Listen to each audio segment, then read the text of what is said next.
Hope, Gus, and Gwen, you are my entire world, and I love you.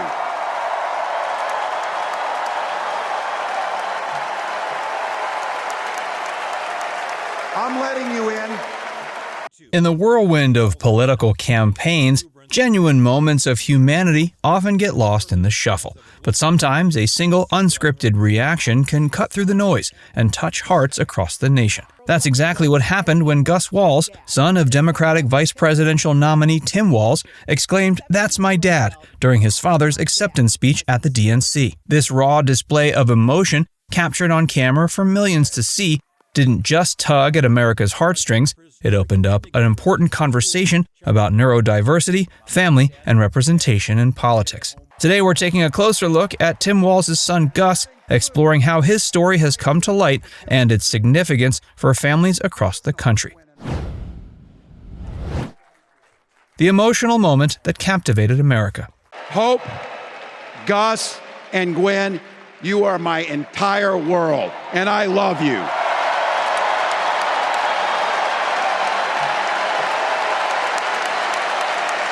I'm letting you in on how we started a family. On August 21st, 2024, during the Democratic National Convention in Chicago, an unexpected moment captured the hearts of millions.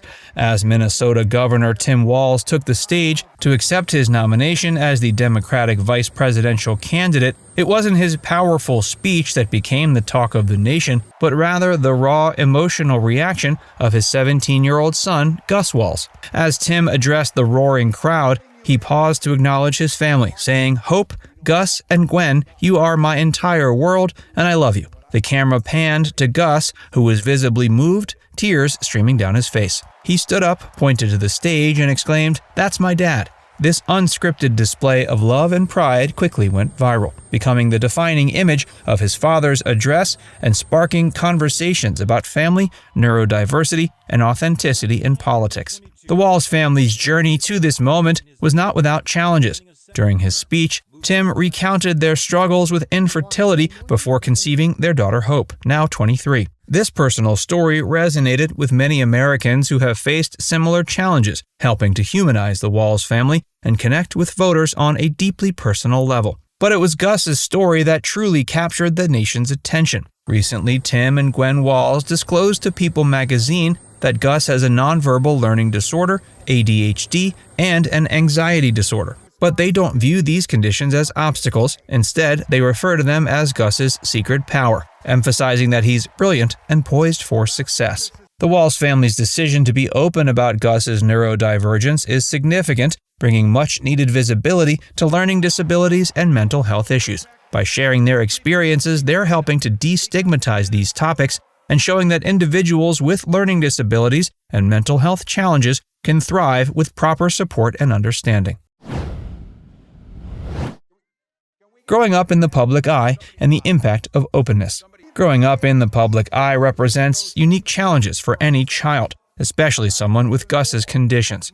But the Walz family has worked hard to create a nurturing environment for both Gus and his sister Hope. When Tim was elected governor of Minnesota, Gus's main concern was whether they could finally get a dog. A few months later, the family adopted a black lab named Scout. The impact of the Walz's family's openness extends far beyond their personal lives. It sparked important conversations about neurodiversity and mental health in the political sphere and beyond. As Gus prepares to enter adulthood, his story serves as a powerful reminder of the need for inclusive policies in education and the workplace, highlighting the importance of accommodations and support systems that allow neurodivergent individuals to reach their full potential. The Walz's family's approach to the campaign trail offers an interesting case study in how politicians balance their public and private lives. By including Gus and Hope in campaign events and being open about their family's experiences, the Walzes are presenting an authentic image that many voters find relatable.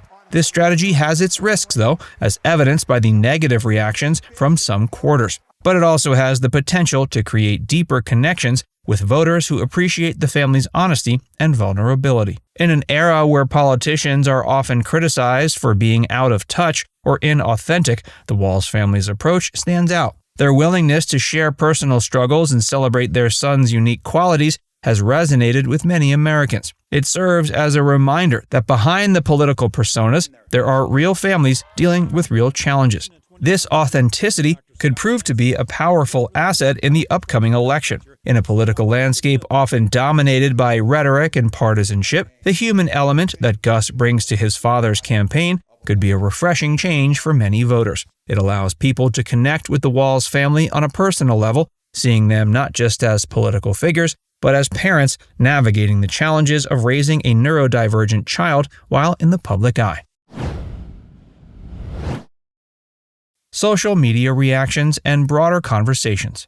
As with any viral moment, Gus's emotional reaction at the DNC elicited a wide range of responses on social media. While many were touched by the genuine display of love and pride between father and son, others, particularly those affiliated with the opposing political party, chose to mock Gus. Some MAGA-affiliated accounts on social media platforms posted derogatory comments, using terms like beta to describe Gus's emotional response. These comments sparked heated debates about masculinity, neurodiversity, and the appropriateness of targeting a politician's kid. One user wrote, quote, "Get that kid a tampon already," while another compared Gus's tears to those of Kyle Rittenhouse during his murder trial. These negative reactions reveal the persistent stigma surrounding emotional expression, particularly for men and boys, and the challenges faced by neurodivergent people in the public eye. They also highlight the often toxic nature of political discourse on social media platforms. But for every negative comment, there were many more defending Gus and criticizing those who would mock a neurodivergent teenager. This outpouring of support demonstrates a growing awareness and acceptance of neurodiversity in our society. Many users pointed out the courage it takes to be vulnerable in public, and praised the Walz family for their openness about Gus's conditions. The controversy surrounding Gus's emotional moment has opened up a broader dialogue about neurodiversity in politics and public life. It raises important questions about representations and the need for diverse perspectives in government and policy-making process.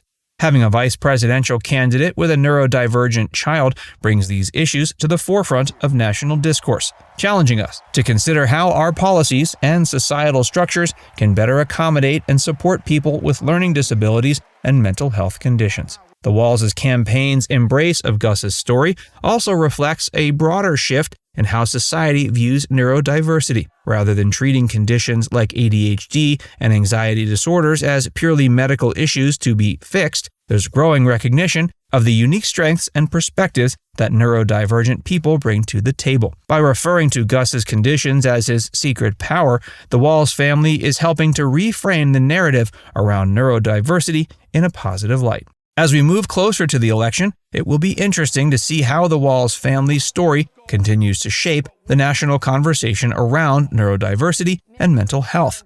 Will other candidates feel pressured to address these issues more directly? Will we see a shift in how campaigns approach family narratives and personal disclosures? Regardless of political outcomes, Gus Walz's emotional moment at the DNC and subsequent discussions it has sparked represent a significant step forward in our national dialogue about neurodiversity. Now it's time to hear from you.